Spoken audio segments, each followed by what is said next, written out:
High friends, welcome to my channel. आपण आज बनवूया काजू पनीर मसाला, अगदी रेस्टॉरंट स्टाईल सारखा। आणि या जी ग्रेव्ही आहे तयार केलेली, यामध्ये आपण अजून कुठल्या कुठल्या भाज्या करतोय तेही सुद्धा बघणार आहे।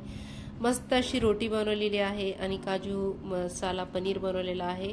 एकदा जर तुम्ही रेसिपी बनवली तर मी तुम्हाला गॅरंटी देते की तुम्ही कधीच हॉटेलमध्ये जाऊन अशा प्रकारचे म्हणजे वस्तू ऑर्डर करणार नाही, घरीच बनवून खाल। त्यासाठी मी इथे 2 कांदे घेतले आहे, 3 मिरच्या भिजवून घेतल्या आहेत, थोडी अर्धी वाटी काजू चे तुकडे आहेत ते घेतले आहे, मिरच्या भिजत घातल्या आणि रफली चॉप करून घेतले आहेत कांदे। मोठ्या आकाराचे 2 कांदे घेतले होते आणि 1 टोमॅटो घेतला आहे, तो सुद्धा कट करून घेतला। त्यानंतर एक लोखंडी तवा ठेवला गॅसवर आणि त्यावर हा कांदा व्यवस्थित भाजून घ्यायचा। तेल न टाकताच कांदा आणि टोमॅटो आपण या तव्यावर भाजून घेऊया। एक 4-5 मिनिटांमध्ये कांदा व्यवस्थित परतून जातो। कांदा हलकासा परतून झाला त्यावर मी टोमॅटो घालून घेते। टोमॅटोचे जे आतील बी आहे त्या काढून घेतल्या आणि पाणी पण काढून घेतलंय थोडंसं, म्हणजे आपली जी ग्रेव्ही आहे त्याला आंबटपणा येणार नाही। व्यवस्थित परतून घ्यायचंय सगळं। त्यानंतर 1 इंच आलं घेतलं होतं मी आणि आलं किसून घातलं आहे। कधी कधी काय होतं, आलं जर व्यवस्थित बारीक नाही झालं तर त्याचा तुकडा दाताखाली येतो आणि तो चांगला नाही वाटत, त्यामुळे मी शक्यतो आलं किसून घालते। 10-15 लसणाच्या पाकळ्या घेतल्या आहे, त्या आपण या तव्यावर घातल्या। याला पण 1 मिनिटभर परतून घेऊया। कांदा आणि टोमॅटो व्यवस्थित भाजून झाला त्यानंतर मी आलं आणि लसूण घातलाय। हलकासा मसाला परतून झाला, गार करून घेऊया। त्यानंतर काजू घेतले, मी मिक्सरच्या भांड्यामध्ये घातले आणि याची पावडर तयार करून घेतली आहे। त्यानंतर एक पनीरचा तुकडा घेतला छोटासा, त्याचे हातानेच बारीक असे तुकडे करून घेतले आणि आपण याची पेस्ट तयार करून घेऊया। थोडंसं पाणी घातलं आणि याची चांगली बारीक पेस्ट तयार करून घेतली। अशा प्रकारे काजू आणि पनीरची जेव्हा आपण पेस्ट भाजीमध्ये घालतो त्यावेळेस त्याला शाही टेस्ट येते आणि खूप छान टेस्टी होते ही भाजी।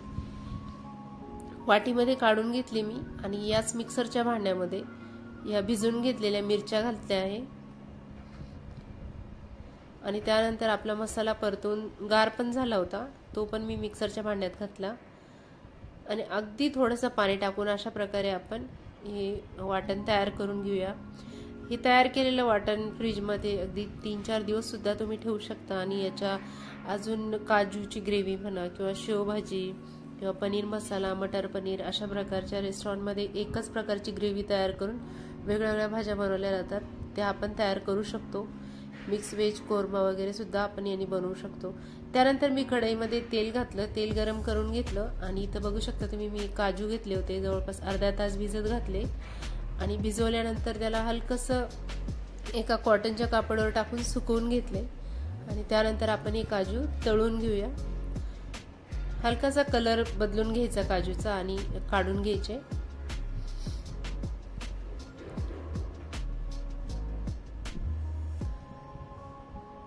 खूप छान टेस्टी भाजी तयार होते ही। अशा प्रकारे एकदा नक्की बनवून बघा, तुम्हाला खूप आवडेल। त्यानंतर मी काजू काढून घेतले आणि तयार केलेले वाटण जे होतं आपलं कांदा टोमॅटोचं ते या कढईमध्ये घालून घेतलं आणि व्यवस्थित परतून घेतलं आहे। या भाजीची खरी मेहनत म्हणजे हे जे वाटण आहे हे परतायला जवळपास 7 ते 8 मिनिटं लागतात। पूर्ण वाटण हे कढई सोडेपर्यंत व्यवस्थित परतून घ्यायचं, अगदी तेल सुटेपर्यंत परतून घेतलं मी। गॅसची फ्लेम लो टू मीडियम ठेवायची आणि मिक्स करत करत हे वाटण आपल्याला परतून घ्यायचंय। तोपर्यंत मी पनीर स्वच्छ धुवून घेतलं आणि कट करून साईडला ठेवून दिलं होतं। आपली ग्रेव्ही व्यवस्थित परतून झाली त्यानंतर मी यामध्ये 1 चमचा धना पावडर आणि तिखट आणि आपला घरगुती मसाला घातला आहे। ती क्लिप माझ्याकडनं मिस झाली, ती या मसाल्यामध्ये घातली मी आणि त्यानंतर परत एकदा व्यवस्थित परतून घेतलं। त्यानंतर आता घातलं आहे काजूची पेस्ट, आपण जी तयार करून घेतली होती काजू आणि पनीरची, ती पण घातली आणि व्यवस्थित मिक्स करून घेतलं। त्यानंतर साईडला गरम पाणी करायला ठेवलं होतं। आपल्याला जेवढी ग्रेव्ही करायची आहे तेवढं पाणी मी गरम करूनच यामध्ये घातलं आणि परत एकदा व्यवस्थित मिक्स करून घेतलं।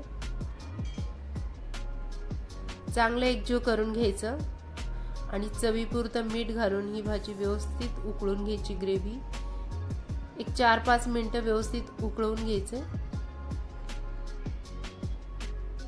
मिक्स करून घेतलं मी व्यवस्थित. मला थोडंसं घट्ट वाटलं मग मी यामध्ये अजून 1 ग्लासभर पाणी घातलं.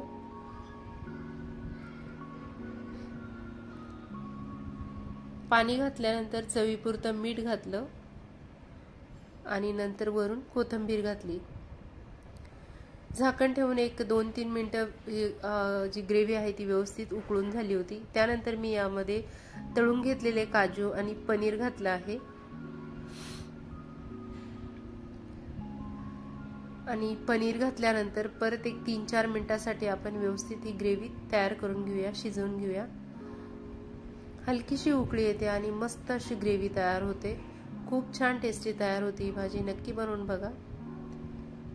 हे बघा छान उकळी आली होती. जेव्हा आपण हॉटेलमध्ये जातो त्यावेळेस दरवेळेस काजू पनीर किंवा आपण ज्या भाज्या घेतो त्याबरोबर रोटी घेतली जाते, तंदुरी रोटी. तर आज रोटी न घेता आपण घरीच छान असे फुलके तयार करूया. आपण रोज कणिक मळतो तसं मी आपल्या पोळीचं कणिकपेक्षा थोडं घट्टसर कणिक मळून घेतलं आणि लाटून घेतले. हे तेल न लावताच अशा प्रकारे मस्त फुलके तयार करायचे. हे बघा अगदी छान फुगून तयार होतात आणि मस्त लागतात. तंदुरी रोटीची सुद्धा गरज नाही या फुलक्यापुढे. तुम्हाला पाहिजे तर फुलके तयार करून घ्यायचे आणि त्यावर थोडंसं तूप लावून खाऊ शकता किंवा अशी सुद्धा खूप छान लागतात. मस्त असे फुलके तयार झाले. फुलके खाण्याची एकच अट आहे की फुलके तयार झाला गॅसवरून काढला की लगेच ताटात सर्व करायचा. एकदम टेस्टी लागते आणि अशा प्रकारे जेवण घरीच बनवलं तर कधीच तुम्ही रेस्टॉरंटमध्ये जाणार नाही.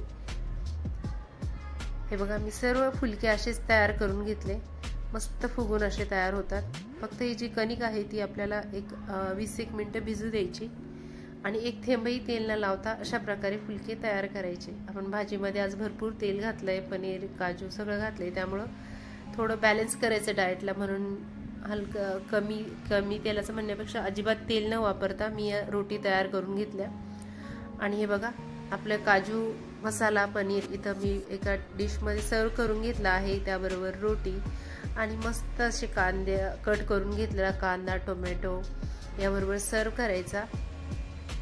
अगदी रेस्टॉरंट सारखं जेवण घरच्या घरीच तयार करता येतं आपल्याला. थोडा वेळ लागतो कारण ही जी ग्रेव्ही आहे ती परतायला, मसाला परतायला भरपूर वेळ जातो, पण मस्त एकदम टेस्टी असं जेवण आपण घरच्या घरी बनवू शकतो.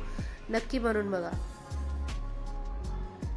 मी हे जे काजू आहे ते थोडेसे कट करून घेतले होते गार्निशिंगसाठी आणि वरून सर्व केले आहे.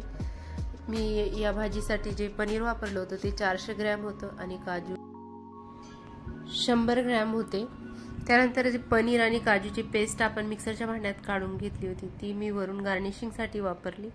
किंवा याऐवजी आपण जी साय जमा करून ठेवतो ती सुद्धा थोडीशी फेटून घेतली आणि अशा प्रकारे गार्निशिंग केले तर छान टेस्टी अशी डिश तयार होते आणि दिसायलाही अगदी अप्रतिम दिसत आहे, अगदी रेस्टॉरंट स्टाईल. मस्त अशी काजू मसाला पनीर डिश तयार झाली होती. त्यानंतर आपण याला मी इथं रोटी बरोबर सर्व केला आहे. तुम्ही जिरा राईस सुद्धा बनवू शकता. जिरा राईस बरोबर सुद्धा खूप छान टेस्टी तयार होते आणि छान लागते.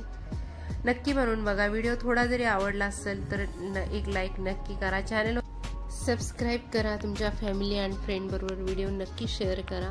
तुमचा अमूल्य वेळ देऊन व्हिडिओ बघितला त्याबद्दल खूप खूप धन्यवाद. परत भेटू आपण नेक्स्ट रेसिपीसाठी.